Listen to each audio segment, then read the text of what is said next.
The early modern age was a period of great transformation. From the post-Roman darkness of the so-called Middle Ages, the Renaissance brought forth a great wave of enlightenment, a renewal of science, philosophy, ideas, and reformation. There was a hope for great change, for utopia to arrive here on Earth, whether brought by man or even Christ himself. With the discovery of the New World, the people of the Old suddenly got the opportunity to establish themselves a new Eden, a paradise free from the objections, restrictions, repressions of their fatherlands.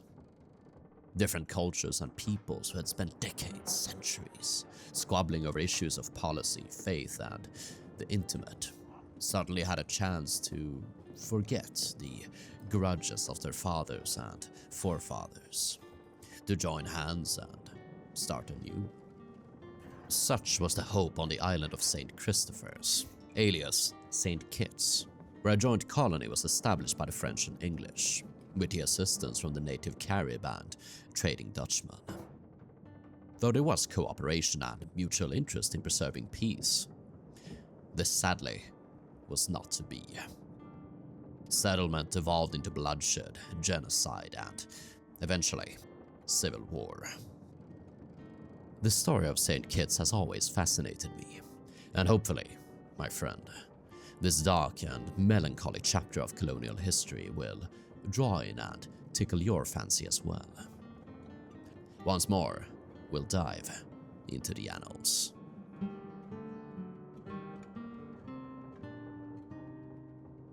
There is a certain perception of pirates as rebels against the colonial order. Reality was very different.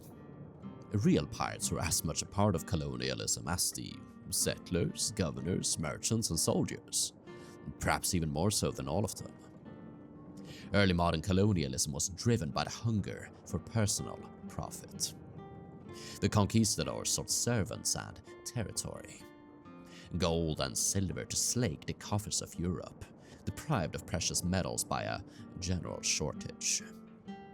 This need for the shiny stuff soon attracted the attention of Spain's enemies, launching piratical raids on her galleons and possessions to claim it for themselves. The pirates were somewhat forced into raiding, since Spain forbade anyone but their own people from trading with the colonies. There was no option but violence to acquire the precious goods of the New World. Many would choose to trade with willing Spaniards, sometimes at the end of a musket, opening up a lucrative network of smugglers. The colonies became very much reliant on this illegal trade, since the empire was overstretched and lacked the focus and industrial base to supply them. One of the main cargoes was a human one. The decimation of the native populace obliged Spain to import enslaved Africans, many of them trafficked by criminal foreigners. The pirates and smugglers realized early how useful it was to have a base of operations in the Americas. From these hideouts they could both raid and trade, but some also wanted to set up shop, search for gold mines, or even build their own plantations. One of these pirates was Pierre Belin du Esnambuc. Born in 1585, the French Civil Wars had rendered his father destitute, throwing the family into heavy debt. Growing up in poverty, Jon was spurred to make his fortune by any means possible. This led him to join the crew of Urbain de Rossi, as they sailed together a corsairing to the Americas. In 1625, the two ended up on the coast of Cuba, in battle against a small Spanish galleon, a 400-ton stray from the Silver Fleet, armed with 35 guns. The corsairs had only a small brigantine of 4 guns and 40 men, but were able to scrap on for a whooping 4 hours. By the end of it, most of the crew were dead, dying, and the hull leaking in several places. They had to retreat. The corsairs needed a safe port in which they could anchor, restock, and repair. They decided on the small island of St. Christopher, located on the opposite side of the Caribbean basin, and one of the many small dots that make up the Leeward Islands. An English colony had been established here the previous year by Sir Thomas Warner, a seasoned adventurer who had seen the promise of the island during an unsuccessful expedition to the Amazon. St. Kitts had no true harbor, but vessels could shelter decently enough on the island's leeward roadstead. The volcanic soil of the mountainous island could sustain the settlers with fruits and vegetables.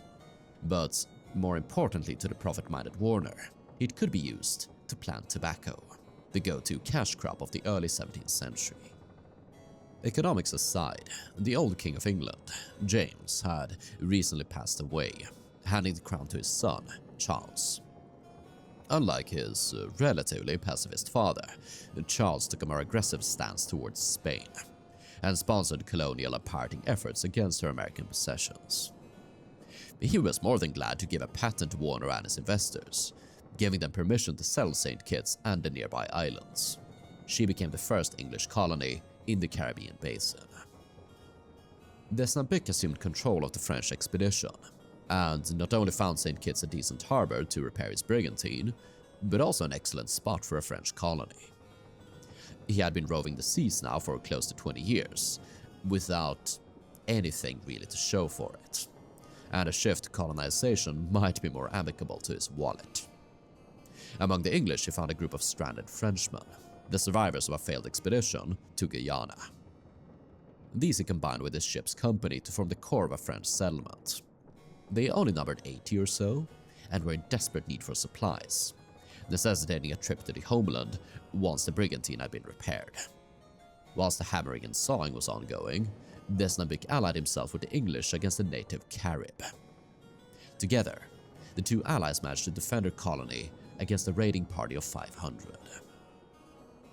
Desnambuc and Duracy returned to France with a boatload of tobacco, earning them a small fortune and becoming the talk of every court and salon. They soon attracted a number of investors, including the man virtually in charge of France's government, Cardinal Richelieu. Much alike the King of England, he was taking a greater interest in France's overseas ambitions. He helped establish the Company of St. Christopher's, tasked with settling the namesake island and those surrounding it.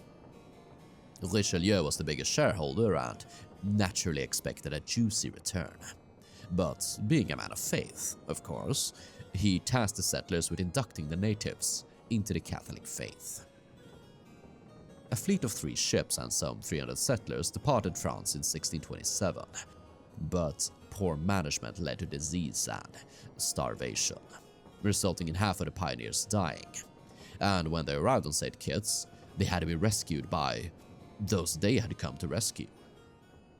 When they finally landed on St. Kitts, they were attacked by land crabs coming down from the mountains, and these crustaceous little monsters devoured those too weak to escape, allegedly not leaving the smallest morsel of flesh upon any of the bones. No matter their condition, the rapid influx of white men was a threat to the native Carib. They had been inhabiting St. Kitts ever since arriving in the Caribbean a few hundred years prior, and relations with the colonizers had, initially, been peaceful. Warner had taken himself a Carib mistress and gotten a son with her, much to the dismay of his wife and their son. Nonetheless, the Caribs soon realized the settlers would outnumber them, and made a plan to violently remove them. However, their plans were revealed by a native woman named Bob, and Warner amassed a small party of French and Englishmen, launching a preemptive strike on the Carib as they were celebrating. The Englishman found Chief Tegreman sleeping in his royal hammock, together with an English boy he had, quote, taken a great affection to, and was stabbed to death with multiple rapiers. The boy, miraculously, survived. Carib reinforcements were bound from the neighboring islands, and the defenders erected hasty barricades on the shoreline. Soon approached a massive fleet of war canoes, holding some 3,000 or 4,000 warriors. The vanguard was allowed to make landfall and come within range, upon which they were peppered by a volley of muskets. Seeing the deadly effect of these thundering weapons, the Carib took flight. The pioneers launched their own boats and pursued. Following this decisive engagement, the Carib of St. Christopher's were massacred in what has since been deemed a genocide. An estimated 2,000 people were murdered after attempting to surrender, and the river ran red with blood for 2 entire days. The stream has since been called Bloody River. The scant survivors fled into the mountains and would persist there until about 15 years later, when they were deported to Dominica, apart from those enslaved. Although the French and English were allies, for now, the bloodshed set a sour precedent for the decades to come.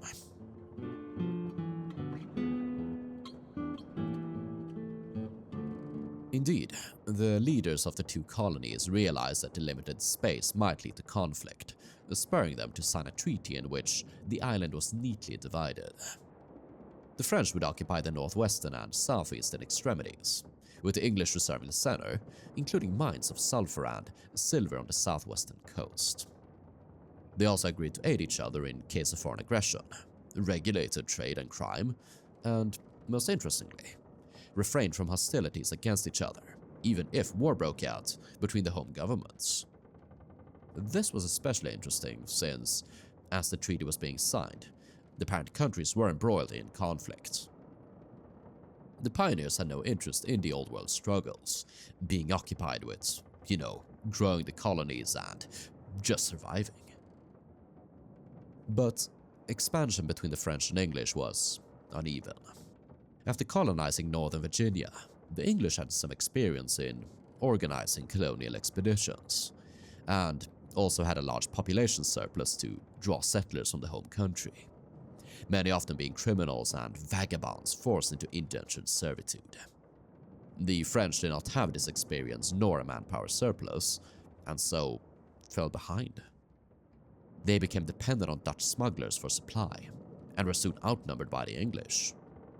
The English migrated onwards to the nearby islands of Nevis and Barbados, but also into the French territory of St. Kitts. In reply, Richelieu sent reinforcements. Led by Sieur de Cahusac, they fell upon the English colony, bombarding several vessels and Fort Charles. Forcing the English to negotiate, Cahusac demanded the return of French territory. By the force of his arms, the English complied, signing a new treaty. In gratitude, Cahusac returned the captured ships. His fleet split up, some returning to France, others continuing on corsairing expeditions against the Spanish. Speaking of corsairing, a Dutch caper named Piet Hein had recently captured a Spanish treasure fleet near Cuba, forcing them to take a more direct approach to colonial affairs. A massive squadron of warships, escorting a merchant convoy, took a swift detour to the Leeward Islands. They assaulted Nevis, where most of the English servants, many Catholic Irish, fled their plantations and joined the Spanish. Here it must be mentioned that Ireland had recently been colonized by the English.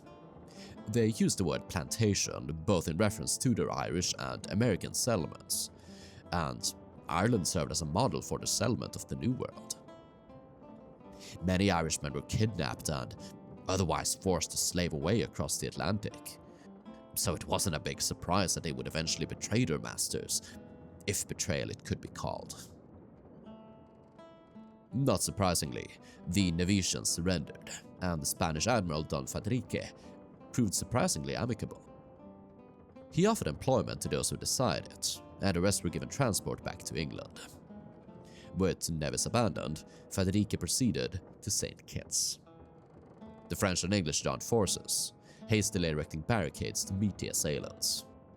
Fadrique sent ashore a group of sappers to dig trenches parallel to the barricades, from which they could storm the defenses. One of the French officers, a young man named Simon Duel de Barquiet, nephew of de Saint-Buc, was not content with the defensive posture. Rallying a group of eager volunteers, he stormed the Spanish position, routing a great number of them by shock alone. Eventually, his forces buckled, and left with only 3 men, he was taken down and captured. The Spanish were so impressed by his bravery that they gave him treatment and care, but, struggling against his wounds, he passed away the following month. Don Fadrique gave him an honorable funeral. With the defeat of the Sally, panic seized the Anglo-French forces, Abandoning their positions, they fled. The Spanish victory was commemorated in 1634 by this rather glorious painting, showing Don Fadrique against a backdrop of soldiers, fire and smoke. De Rosy and Desnambuc fled the island together with the French, with the former gentleman abandoning his men and eventually being imprisoned in the Bastille, where he presumably died. Most of the Englishmen abandoned St. Christopher, though a small party remained stubbornly in the mountains. They would form the embryo of the newborn colony. These Englishmen intended to claim the island all for themselves. The French had other intentions. One of Caussac's lieutenants, Captain Giron, assaulted the English position, capturing several posts and forcing them again to the negotiating table. He gathered Desnambuc and his refugees, re-establishing the French colony. It was a shell of its former self, and they very much had to start from the very beginning. Without support from the company, things looked bleak. But after a bountiful harvest of tobacco, Desnambuc could reap a sizable profit by selling it to a Dutch merchant, earning in turn a cargo of flour, wine, meat, and clothing. Abandoned by the company, the Dutch proved amicable partners, often giving much-needed supply on generous credit.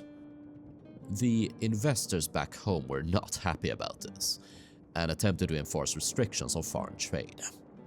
This only served to anger the colonists, making them even less willing to trade with their countrymen. In 1635, Richelieu called a conference, in which the Company of St. Christopher's was abolished. The island was instead incorporated into the Company of the Isles of America, tasked with colonizing a broader selection, bringing in a greater number of settlers of both sexes, and also to be accompanied by a number of clergymen, specifically the Capuchins of Normandy. The Capuchins established several convents on the island, while Desnambuc moved his residence to Basseterre, establishing what would become the modern capital. Whilst the clergy were working on the moral conduct of the colony, the French, ironically, kickstarted the slave trade on the island. Owing to their low population, they were much more dependent on African slaves than the English and their indentured servants. The initial group of slaves was carried there by a corsair, Pitricoté. Presumably, he had taken them by force from a Spanish ship or colony, again demonstrating the dependence of early colonialism on the slave trade of pirates and smugglers. The limit between the French and English territory was marked by a fig tree near Point de Sable. Like all trees, its roots expanded here and there, and the English took their bearing from the point of the tree extending the deepest into French territory, throwing the line of demarcation well over the original limit. When negotiations proved inadequate, Desnambuc raised a small army, and even promised 250 slaves their freedom if they would join his campaign. With the English force back to the diplomacy room, Desnambuc drove his sword into the ground on the far side of the fig tree, pointing thence to Mount Misery and declaring this to be the line of demarcation between the two peoples. Tension was replaced by friendship, followed by mutual commerce and expansion into the neighboring islands. However, the French decided not to honor their promise of liberating the levied slaves, likely because they had fought with shocking and excessive zeal. These were most likely seasoned warriors enslaved by rival tribes in combat, and with the lure of freedom and appetizing carrot, they had engaged in a terror strategy of pillage and rape. Angered by the broken promise, the slaves rose up in 1637, the first uprising in the non-Spanish Caribbean. Scores of them ran into the mountains, where they constructed a fort and conducted a guerrilla campaign. 500 troops were sent out to disperse them.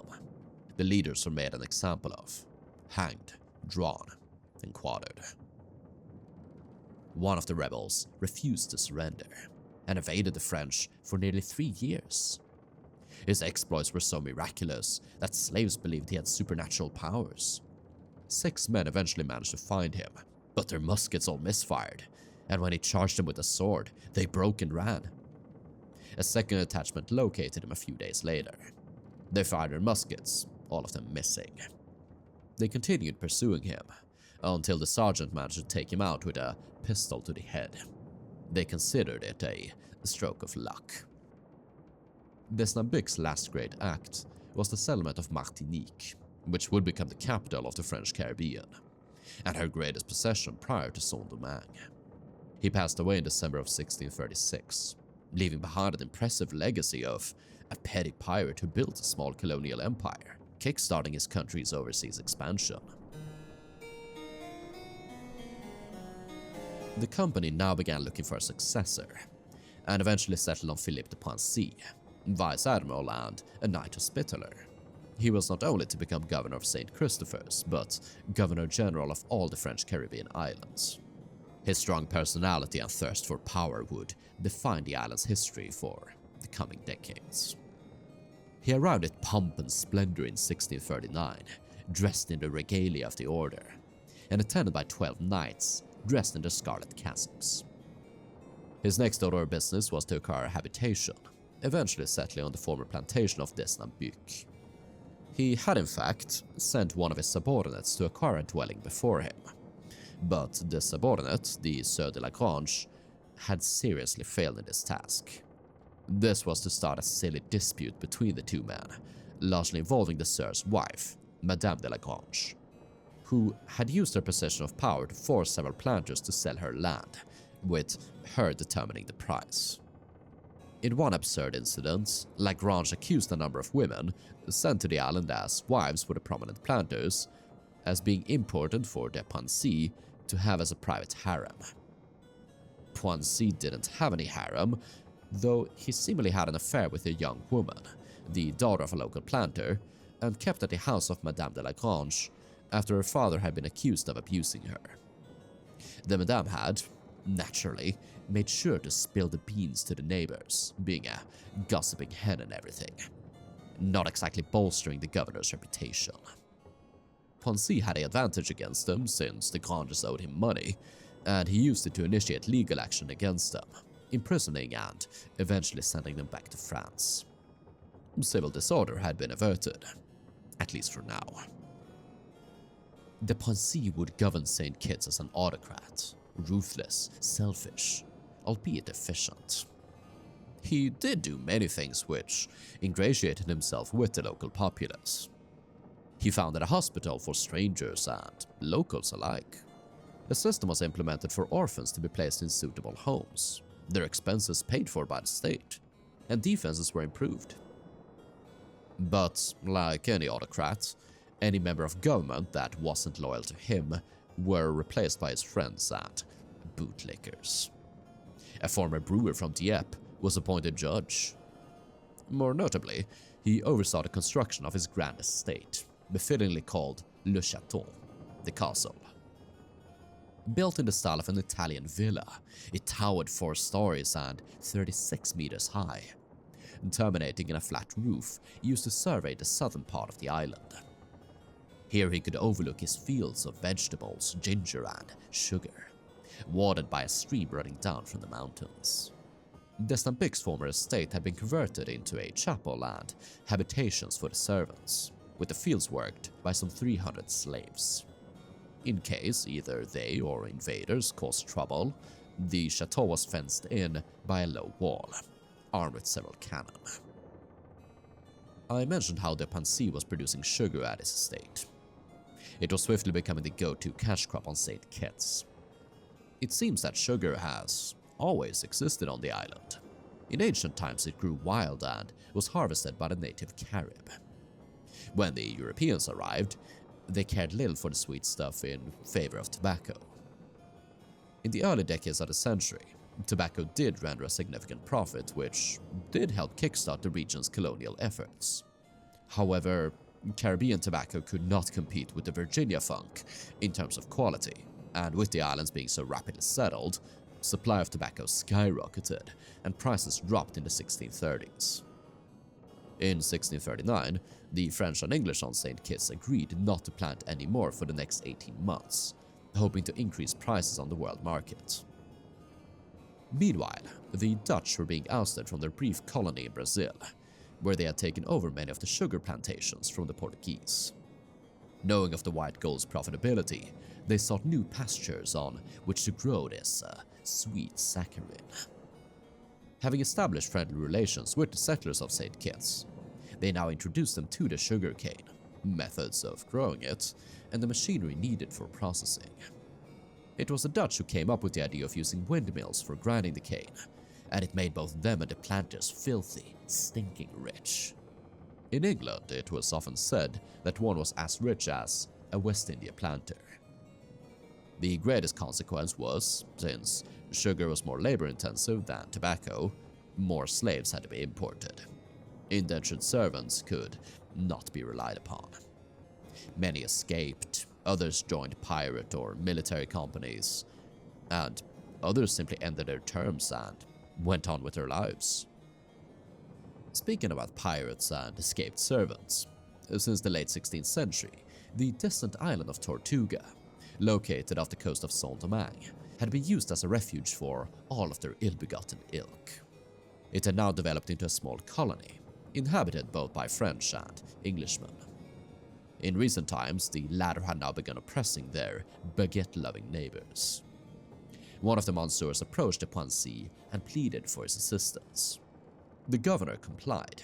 How generous? Well, it wasn't exactly out of the kindness in his heart, which certainly was limited, but rather interests of its own. The company had hoped to populate the Caribbean with Catholic citizens in order to avoid the religious squabbles which had troubled France ever since the Reformation. This did not prevent the Protestant Huguenots from settling, especially considering their maritime and pirate tradition. And following the siege of La Rochelle in 1628, a great many of them had moved to St. Kitts. Nothing was done about it, since they were good and productive citizens, though they could not employ ministers or openly practice their faith, and attempts were made to convert them. It did not succeed, and Poincy was now looking for an alternate solution. Among the Huguenots was one of Desnambic's former lieutenants, a certain Jean Levasseur. Poincy appointed him the head of an expedition that was to conquer Tortuga for the Ancien regime, allowing him and his co-religionists a place to worship freely. Levasseur succeeded in this task quite well, perhaps a bit too well. Using his education as an engineer, he fortified Tortuga into a nigh impenetrable fortress, using this position of power to cut ties with Poincy, forcing pirates and merchants to pay him tribute, and making himself a veritable buccaneer king. The full story of Tortuga has been provided extensively in a video from 2025. But if you wish to learn more about the reign of Levasseur in particular, please tell me in the comments to show your interest, and I'd love to make it happen. Poincy eventually sent an expedition to retake Tortuga, only to find Levasseur assassinated by his own lieutenants, making the takeover so much easier. Shortly thereafter, the island fell to the Spanish, and this pet project of the Poincy's was therefore abandoned. The island would continue as a pirate base, but not under St. Kitts jurisdiction. The Poincy's governance was now starting to dissatisfy the planters, who eventually sent a letter of complaints against him to the company directors at home. These complaints were summarized in 3 headings. He had wrongfully judged Monsieur de Lagrange. He had banished certain persons without trial. He had favored heretics. In spite of their complaints, his abilities as an administrator ensured his reign was prolonged for an additional 3 years. However, he made a mistake of not publicly presenting his new commission, making the locals speculate that he was actually ruling illegally. One of his rivals distributed a forged commission, claiming that his powers had officially been curtailed. Needing to make an example, the Poincy decided to blame the forgery on a certain Sieur de Marais, planting a copy of the forged document and a new one in the Sir's home. I guess you can call it a forged forgery. The problem was that de Marais could neither read nor write.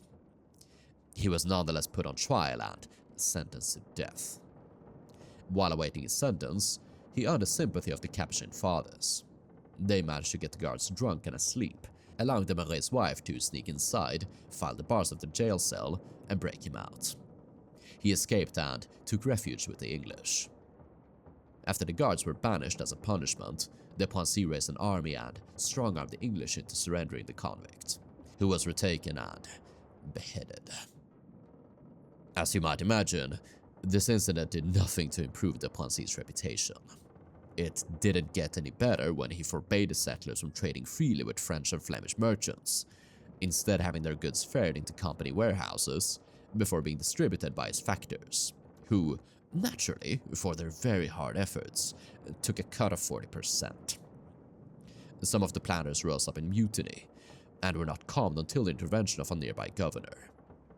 They were, however, exiled from the colony, and established a settlement of French Guiana on the mainland. Meanwhile, in 1643, the company appointed Charles Huel du Petit-Pré as governor of nearby Guadeloupe, and since he was technically a subordinate to de Poincy, he was supposed to visit and pay him respects, but instead he did so to an official appointed by the company. This led to a bitter argument between the two men, with Huel just barely recognizing Poincy's authority, and the latter accepting nothing but complete submission. Their dispute escalated through a myriad of plots and intrigues, until Huel eventually had to run back to France, where he successfully petitioned for de Poincy's removal. In his stead, the Queen Regent appointed a young but spirited Noël Patroclès de Toisy. De Poincy was alerted by one of his henchmen, and remained determined to preserve his post, if necessary, by force. He initiated the preparations with a purge. Many of the Capuchin fathers, longtime critics of his tyrannical conduct, were expelled from the island. He then made overtures and alliances with the various planters, banishing those who refused to partake in his upcoming rebellion. To further levy support, he freely distributed food and wine, while spreading lies about Huel and Toisy's true intentions. The English governor likewise agreed to support him, in return for future assistance in the case of a crisis. De Toisy arrived on Martinique on the 16th of November, where he received news of de Poincy's revolt. He departed a few days later to St. Christopher's, finding that Poincy had assembled an army and readied for battle. Attempts at negotiating with the settlers and the English resulted in volleys of musketry, and the legal governor had to withdraw. Back on Martinique, Toisy was approached by two gentlemen exiled by de Poincy, the cousins of Governor du Parquet, Jacques de Saint-Aubin and Jean Le Comte. Eager for vengeance, they proposed to kidnap de Poincy's nephews and use them as leverage. Du Parquet and his cousins wasted no time, but departed for St. Christopher's and landed at Pointe du Sable. Here they received a more cordial reception, since de Poincy's influence was weaker on the northern side of the island. The settlers swore fealty to de Toisy and assembled a party to assist the cousins in their undertaking. The same night, they broke into the dwelling of Poincy's cousin, Lavillière, had him tied up and carried down to the boats. News of the intrusion spread like a pox over the island, and Poincy raised an army of Englishmen to root out the invaders. They fell upon a guardhouse occupied by du Parquet and his men, leading to a violent skirmish. After suffering some 60 casualties, the defenders surrendered, with Parquet escaping into the woodland.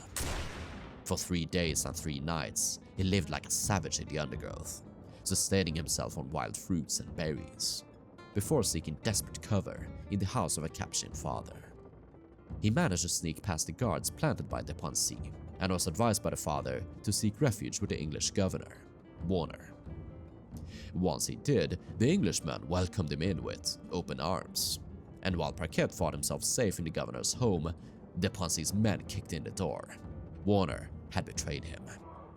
Realizing the governor's treachery, Parquet grabbed a knife and lunged at him, but was dragged off kicking and screaming. De Poincy had won the first round of the Civil War, but his hold on power was tenuous, since he was now a rebel against the authority of the monarchy. His next step was to launch a second purge. All of the Capuchins were expelled to nearby Guadeloupe, and then he turned upon his secular foes. Their wives and children were threatened, bounties placed on the heads of key figures, and those unfortunate enough to be caught were tortured to reveal the hiding spots of their friends. One such fellow even died under these horrible circumstances. Anyone suspected of sympathy to the Poincy was driven from the island, and those remaining hunted by slaves and dogs, their properties pillaged and burned. But discontent was likewise brewing among the ranks of the loyalists. It was becoming apparent to Governor Well that the Poincy might stay on his island for a longer period, and being more generally liked, might usurp power, and rightfully so, since he held legal jurisdiction as Governor General of the islands. Well began looking for any and all opportunities to oust the Governor General and ensure his own power. In one incident, he publicly lashed out and then expelled a judge favorable to Poincy. And it soon became apparent that the Governor General, though an admirable person and always willing to reconcile, did not perform well under stress, especially in the face of cutthroat politicians like Well and Poincy. The feud between them eventually ended when Well managed to wrest forth a royal decree, claiming that each governor would be supreme judge within his own jurisdiction, securing his complete authority on the island of Guadeloupe. This was not enough for Well, however, who continued his plotting to discredit Poincy and permanently drive him from the island. After a string of intrigues, Poincy built fortifications around his home, arming it with 8 guns and plenty of provisions. And not too soon, for the rumors of him spread by Well soon prompted a local force to besiege the mansion. Keeping his cool head and refusing to use violence, the governor wrote a letter to Well, warning him of the dangers of disobeying the king's authority. Well took it to heart. He had no intentions of using violence either. He merely wanted to scare the Governor General into running back home tail between his legs. It didn't work. He ordered the siege to be lifted. Things seemed to be looking good for the Governor General, especially when an edict arrived from the king, ordering the release both of Duparquet and the nephews of the Poincy, as well as an amnesty for everyone that escaped into the woodlands. Unfortunately, rumors began to spread of a planned murder of Poincy, and he just had enough. He left Guadeloupe in the hands of Well, taking up residence on nearby Martinique. Well, however, was left with a restless population of rebels that degenerated into general looting, to which he responded with unbridled cruelty and multiple purges. While Poincy was planning on retaking the island from his 2 enemies, the Poincy launched a devilish ploy, in which he and the denizens of Martinique agreed to exchange Poincy for Duparquet, their former and much beloved governor. It was a filthy act of treachery, and the captain given the order to arrest Poincy was so embarrassed by it that he delegated the task to a subordinate, while he himself took a walk in the park with a Jesuit father. Poincy was taken to St. Kitts, where he was thrown in a jail cell without any of the formalities expected to a prisoner of war. The only people he ever saw were servants bringing him food, and they were not even permitted to tell him a word. He spent much of his time in prayer. Unfortunately for de Poincy, rumors began to spread across the island of the kindness and patience that defined Poincy as an administrator, and protests broke out demanding his release. Poincy was forced to extradite him under utmost secrecy, delivering him to the coastline under the cover of night, sending him back on a ship to France. Although Poincy and Well remained in charge of their islands, even against the direct orders of the king, it wasn't without some consequence, as Poincy won a lawsuit against them, earning him a total of 150,000 pounds of tobacco, the primary wealth of the islands. The civil war of the French islands had ended, but it wasn't to mean peace. De Poincy initiated another reign of terror, purging St. Kitts of anyone loyal to Poincy. They were driven from pillar to post, beaten, thrown into jail, ruined, and banished from the island. Some fled into the woods, whilst others found better refuge on the neighboring islands. The more prominent upstarts were deported to the Virgin Islands, under the guise of establishing a new colony. Many of them perished. complaints against the Poincy were only growing louder and louder back home, with the Queen Regent herself being mightily displeased over his disobedience. The only problem bigger than the upstart governors was the fact that the colonies were not profitable, at least not to the crown. This was in large part caused by their trade, largely being controlled by the Dutch, who owned as many as 60 warehouses in French St. Kitts.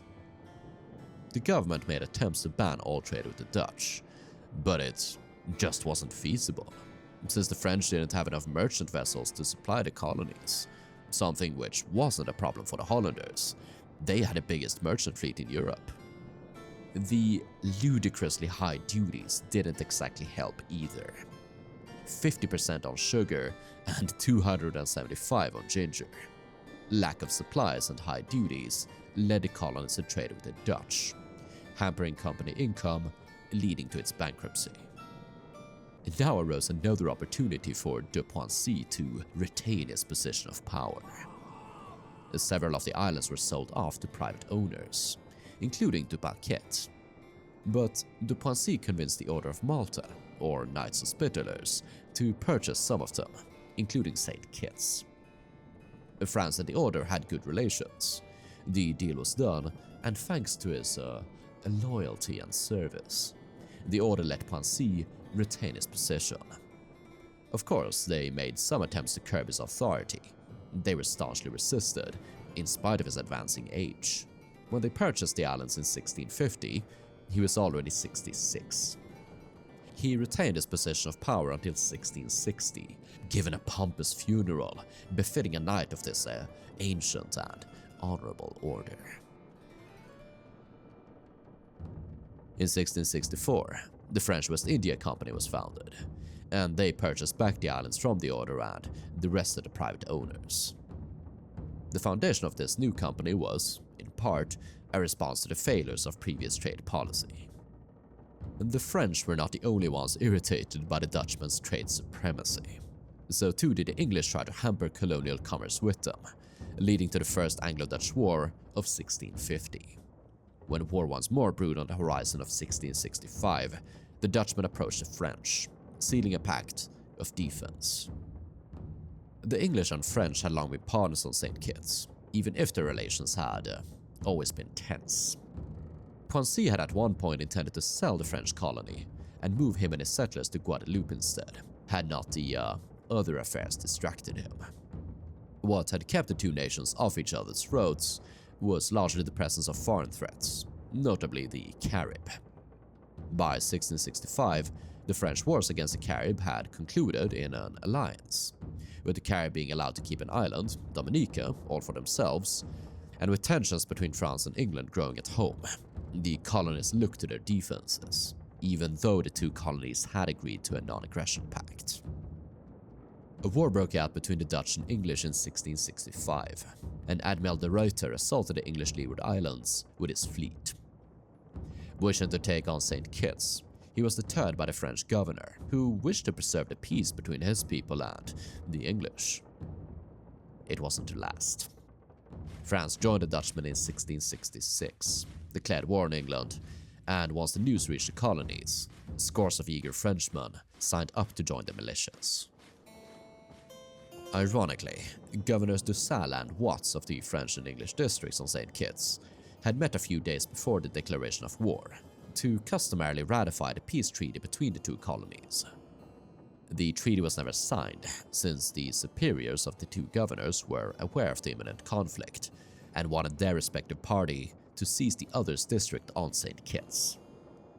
Ironically again, the King of France, when alerting his colonies of the conflict at home, advised them to stay at peace with their English neighbors so as not to harm mutual commerce and colonial development. But owing to local conflict and the breakdown of negotiations, peace was not to be. Not on St. Kitts, nor any of the Leeward Islands. When the declaration of war arrived, the French and English made a show of confirming the old peace, but it was all a ruse. They prepared to fight. One of the causes for the decline of good relations between the French and English of the Leeward Islands was to do with English pirates, buccaneers, raiding French property. 260 of these scoundrels were now reinforcing the English district, the site for their combat prowess, and led by a certain Colonel Thomas Morgan, a relative of the soon-to-be infamous Henry Morgan. For them and their allies, the situation seemed advantageous. The French territory was split in two, divided in between by the English district. Governor Watts left 1,000 men to guard the frontier of the English capital, and took 1,200, including Colonel Morgan and his buccaneers, to defeat the French at Pointe du Sable, occupy Sandy Bay, and then beat the forces of Saint-Ouen. Afterwards, they would conquer Caen before finally marching on Basse-Terre itself. Taking the defensive seemed like the most prudent option for the outnumbered French, but also the most predictable. Therefore, Governor de Salles was determined to launch a surprise attack in the reverse direction of Watts, starting in Caen and its substantial garrison of English militiamen. He intended for a multi-pronged attack from the other territories, and sent out orders to his subordinates, Lanvilliers and Saint-Ouen. And even though the messages were intercepted, the two commanders would fortunately act on their own instinct. On Monday, the 21st of April, 1666, de Salles placed 800 men along the banks of the Pentecost River, well within the sight of the English enemy. He wanted them to believe they were preparing a defense. When darkness fell, he kept the campfires going to deceive the enemy of their entrenchments, while the bulk of the force made their way across to Caen. They spent the rest of the night in prayer, guided by the accompanying Jesuit chaplains. At daybreak, de Salles split his army in two to attack the enemy from two separate points, with he himself commanding the left wing, the right one by his lieutenant, the Chevalier de Saint-Laurent. He commanded 400 fighters, 50 of which being a vanguard of shock troops, led by an officer named Urbain Guillaume. Their force was likewise followed by a detachment of slaves, carrying torches with the order to burn the English plantations. The line of demarcation between the French and the English was marked by the ravine of Caen, upon the opposite sides of which marched the two enemy columns. Bound for their respective objectives, they fell upon each other near simultaneously. Urbain Guillaume and his vanguard met the English at the head of a defile, where they received a terrible volley and responded in kind. After exchanging a few shots, they charged through the English formation, breaking through the defile and the open ground beyond it. The English retired and were largely massacred. Meanwhile, Saint-Laurent attacked from the right, but he received a tougher resistance than the vanguard. His line of approach lay through a narrow and steep ravine, and he was stopped by fire that drove his troops and threatened to throw his entire command into disarray. Climbing down from his horse, he personally led his forces on foot. With the men rallied, they too managed to break through the English ranks and put him to flight. But the English forces rallied. Here de Salles joined the two columns and assaulted the church. The two opponents exchanged good fire for several volleys, but once the Frenchmen charged their position with swords and muskets clubbed, the English broke and fled to the mountains. Guillaume chased them in hot pursuit, the slaves in tow, driven by the promise of plunder, freedom, and white spouses. They set fire to the sugar fields, houses, and barns of the Englishmen, with slaves and soldiers alike committing horrible atrocities upon their victims. In one alleged incident, a gentlewoman and her children were forced inside of their home, before it was promptly set alight. De Salles prepared to meet another body of English troops, and halted his army for a much-needed rest. They had been fighting all morning and marching the previous night. After this brief respite, they continued to Saint-Comble, where they were met by a fresh 400 of the enemy's foot. Concealed behind bushes lining the sides of a defile which the French had to pass, they were caught in ambush and suffered irreparable losses. One of the governor's officers, Roland de Gendre de Saint-Amour, charged with his cavalry into the enemy's flank, only to be surrounded. De Salles called volunteers to rescue him, but he too was encircled, and after a few minutes of desperate fighting, was taken down by 2 musket shots. The death of Governor de Salles was a terrible blow to the French morale. Saint-Laurent managed to rally the troops once more, and inspired by a vision of revenge, the French drove the Englishmen into the underbrush of the hills and mountains. Of the battle for St. Kitts, the first round had been won by the French. Governor Watts received these terrible news when still in his slippers and morning gown. Having no time to dress any better, he met with Colonel Morgan and drew up a plan in which the buccaneers would reinforce their soldiers at Poincy. This would distract the French away from their capital at Basse-Terre, which the governor himself would make for, occupy, and use as leverage in a peace treaty. Morgan was outraged by the suggestion, demanding the governor himself to partake in combat, calling him a coward, and even going so far as to point a pistol at him and threaten to shoot. Watts had no option. He assembled his troops and accompanied the buccaneers to Poincy. Battle broke out on the 21st, when 350 Frenchmen led by Lonvilliers met with the 1,400 Englishmen under Colonel Morgan and Governor Watts. The English sent forward a group of slaves to torch a French sugar field, hoping the enemy would attempt to save it and run straight into an ambuscade. Lonvilliers did not fall for the scheme and ordered his men to stay put. The English took up positions around a large house just in front of a sugar field, which the French proceeded to burn. With the wind shifting against the English, the Frenchmen used the smoke as cover to approach the building itself, setting fire to it likewise. Since the dwelling belonged to an English sugar planter, it angered them very much, and they decided to push against the inferior French numbers. Morgan and his buccaneers marched forward, straight into a French ambush behind a hedge of brushwood. A single good volley managed to break them. Morgan rallied his men for a second attack, the battle raging for half an hour, until a handful of the pirates broke through the hedge and engaged two other companies, managing to bird and wound Lonvilliers. Another group of buccaneers managed to assault a nearby compound, where they were repelled by a cannon loaded with grape shot. Out of the 260 Jamaican freebooters, only 17 were left unscathed, Morgan himself being mortally wounded. Seeing the unexpected ferocity of the outnumbered Frenchmen, Watts resolved to deal with them personally, surrounding the compound with the goal of silencing their cannon. Together with a few officers and some volunteers, he advanced on the building on a little side path, hoping to scout the terrain before a general assault. L'Espérance, owner of the house and the man now in charge of the French forces, saw him coming and sent out a squad of marksmen. When the governor came within range, they fired, killing him and 4 officers. Outraged by the death of their leadership, the Englishmen assaulted the compound, firing upon it for more than 2 hours. The French replied in earnest, and when their powder ran out, they drew their swords and sallied forth. The English did not expect this sudden eruption, breaking rank and fleeing to a nearby fort. But instead of exploiting this highly defensible position, they stayed only long enough to spike the guns, before pulling further back to Old Road Town. Blaming Watts for this grand debacle, they pillaged the fallen governor's home as an act of reprisal. The battle for St. Kitts was over. The losses were heavy, especially in leadership. The French lost multiple of their leaders, including Governor de Salle and Lonvilliers, who perished a month after the battle. The English lost their Governor Watts, several officers, and Morgan succumbed shortly after being taken to Nellis. Against all odds, the fight ended in a decisive French victory. Now in charge of the entire island, the company rejoiced, crowning the Chevalier de Saint-Laurent as the new governor.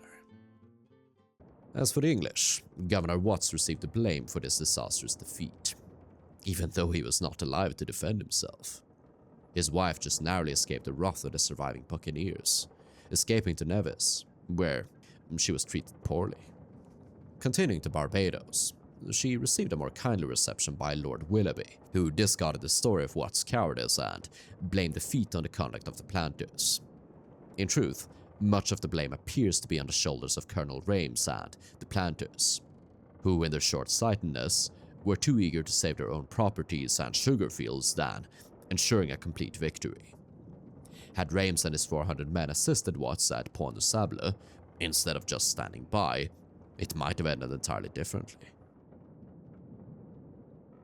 The French had won, and a treaty was drawn up on the 23rd of April, forcing the English to surrender all of their stores and fortifications.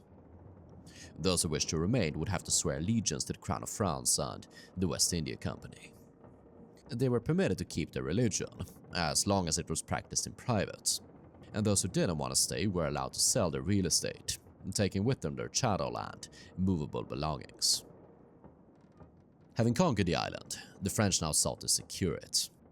A nearby fleet arrived to provide naval support, whilst new fortifications were erected, entrenchments dug. As permitted by the treaty, the 600 English vagabonds roaming the island were gathered up and evicted, along with some 800 Irishmen. The remainders were deported after having settled their affairs, mostly selling their real estate, and the English were overall satisfied with the French conduct. The French and English fleets battled in the Leeward Islands, and once St. George got the advantage, he tried to recover conquered St. Kitts, only to be bested by the Gallic defenders. However, the French would not enjoy the fruits of their labors for long. Whilst muskets blared and steel clashed in the Caribbean, the bigwigs back home had signed the Treaty of Breda, agreeing to return the Leeward Islands to their pre-war state. In return for their half of St. Kitts, the English offered the French all of Nova Scotia in Canada. But St. Kitts would not enjoy its pre-war peace and stability, and one mustn't neglect the short and long-term consequences of the war. The wave of refugees spawned an air of insecurity in the entire region, contributing to the general instability which made the Caribbean unappealing for settlement. That is besides the warfare, piracy, and epidemics.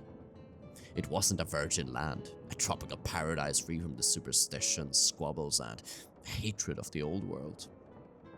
Going across the ocean to discover something new, the pioneers found only a mirror into themselves. Since fewer and fewer people wanted to move there, the men in charge of colonialism became more and more dependent on indentured servitude, and especially African slavery. If people would not willingly move there to support their projects, they had to force them. The conflict and instability likewise strengthened the piratical factions. Why should one risk settling down and build a home, when the second horseman might stride in at any hour of the day, bring down his torch and all of their sweaty-browed efforts? To those entering the Caribbean for hopes of a quick buck, joining the horseman's fold and finding wealth by pillage seemed more lucrative. In the years following the Battle of the Leewards, the ranks of the buccaneers swelled. Colonel Morgan's relative, Henry Morgan, assembled a vast legion of gun-toting scoundrels, taking a score of silver-laden cities across the Spanish Main. The initial promise of St. Kitts, a peaceful society between the indigenous and the newcomers, had all gone up in flames. Be it by genocide, petty politicking, assassination, or warfare's grim spectre, the colonists forged themselves a wheel and had it powered by a stream of blood. And so it would spin and spin and spin, year by year by year.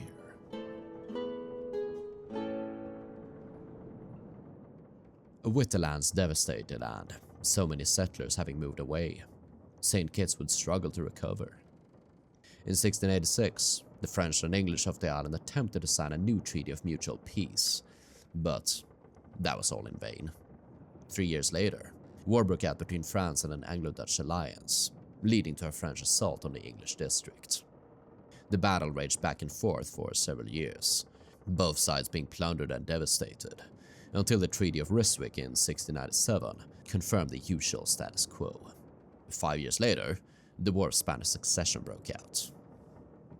In spite of the historical conflicts, there had been a lot of intermingling between the French, English, and Irish. It was typical for the average settler to speak both French and English.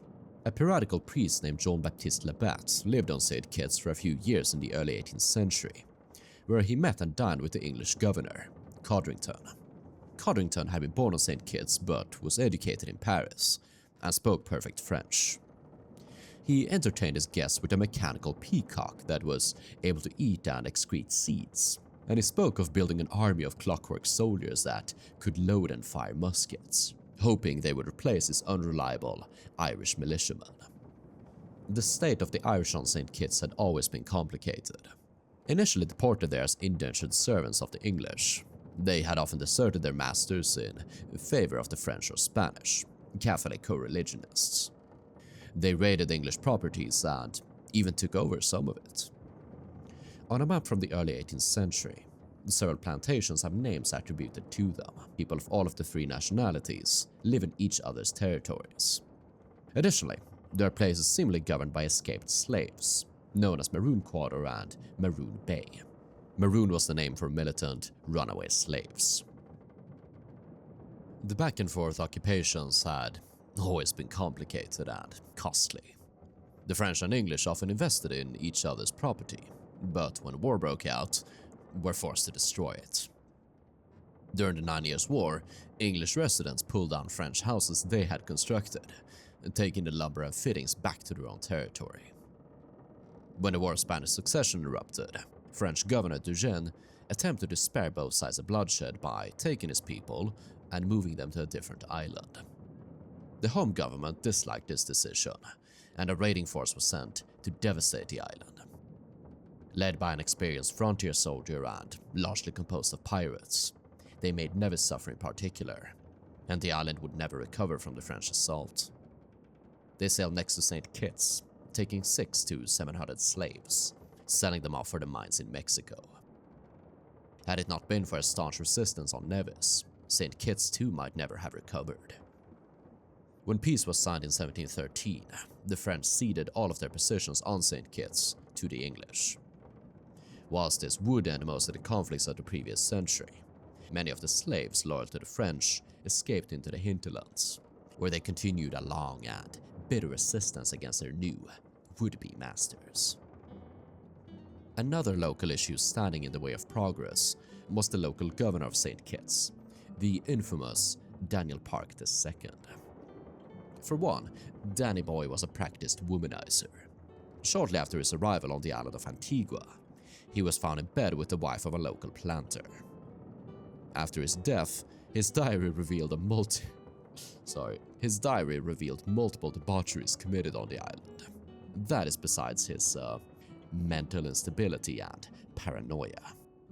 He would often check behind curtains or under tables for French spies. They're everywhere, they're listening to me. Even when attending dinners away from home. I'm really not sure if I would bring him to my table. Sometimes he would go outside in disguise and listen for seditious discussion. But worst of all was his tendency to confiscate real and private property for his own enrichment, claiming it was in the name of the Navigation Acts, an unpopular law banning colonial trade with anyone but the home country. The French inhabitants became certain victims of his land-grabbing schemes. In 1710, people had enough of this rapacious figure and beleaguered his mansion. A cannon was fired to disperse them, but the crowd overpowered his guards and stormed inside. Park shot and killed the leader of the opposition, but was shot himself in the thigh, and was subsequently beaten with musket butts, dragged down the stairs, and then pulled through the streets behind a cart, which, quote, raked the skin from his bones. So ended much of the calamity on St. Kitts. With the island unified, sugar production could be centralized and yields skyrocketed. All to the rattle of chains, the crack of the overseas whip, and the tune of the enslaved, singing in the sun-scorched fields. Disordered brutality was exchanged for ordered brutality. Pirates formed a substantial part of St. Kitts' history. The French colony was founded by Jean Desnambuc, a pirate. The Poincy, its infamous governor, had engaged in piracy in the Mediterranean under the oversight of the Maltese Order. He ensured the settlement of Tortuga, the pirates' cradle. They operated around the leewards and partook in the conflicts between 1666 and 1713. The notorious Captain William Kidd had his beginnings in St. Kitts, crewman on a 20-gun French privateer. After seizing the ship in a mutiny, he offered it to the aforementioned Governor Codrington, making it a part of his growing fleet. Kidd continued his activities in St. Kitts before finally setting up a new life in New York, eventually leading to his fate and doom at the end of a rope. Throughout the War of Spanish Succession, French privateers ravaged St. Kitts, assaulting plantations at night and stealing away the slaves. When the war ended and the privateers turned to piracy, the threat to St. Kitts did not decrease. In 1720, the infamous Bartholomew Roberts raided Basseterre, Old Road and Sandy Point, taking several ships in the harbor. It was then visited at several points by Edward Lowe, reputed for his cruelty. The Golden Age of piracy ended in 1730, but almost 100 years later, in the early 19th century, following the mass independence of the Latin American countries, a new wave of piracy erupted. Commanded by various Spanish-speaking scoundrels and former revolutionaries, they fell upon the trade of the English and Americans both. St. Kitts was one of the last Caribbean places to have mass hangings of pirates. Much of the crew of the Las Damas Argentinas were executed there. Commanded by an Argentinian revolutionary, her company was a multinational mix of Brits, Americans, Spaniards, French, and one guy from Germany. Following a rampage across the Caribbean basin, she was finally captured by a British vessel operating out of St. Kitts, and the renegades brought to justice. If you enjoyed this deep dive into a Caribbean pirate island, you might enjoy this episode covering the history of Jamaica. If there's any island or base you'd like to see covered in the future, please tell me in the comments section and give this video a like to let me know. This channel makes niche history that is dependent on viewer support via PayPal donations, channel memberships, and Patreon. Members and patrons can also watch the videos without ads. All links can be found in the video description below. Enjoy, and good night.